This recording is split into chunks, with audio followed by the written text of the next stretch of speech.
Mr Farage, 2.5 minutes.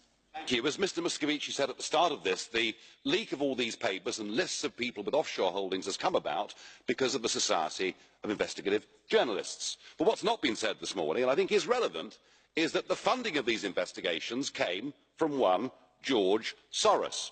Now, I say this at a time, I'm going to come back to so what, and it may have some personal interest for you as well. I say this at a time when the use of money and the influence it may have had on the Brexit result or the Trump election has reached a level of virtual hysteria. Just last week, the Electoral Commission in the UK launched an investigation to find out whether the Leave campaign took offshore money or Russian money.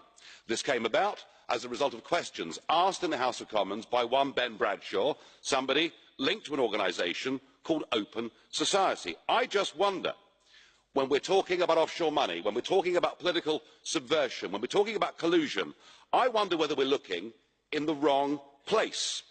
And I say that because George Soros recently gave Open Society, his organisation, which of course campaigns for free movement of peoples and supports supranational structures like the European Union, he recently gave it $18 billion.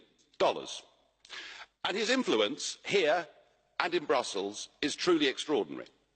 Open Society boast that they had 42 meetings last year with the European Commission.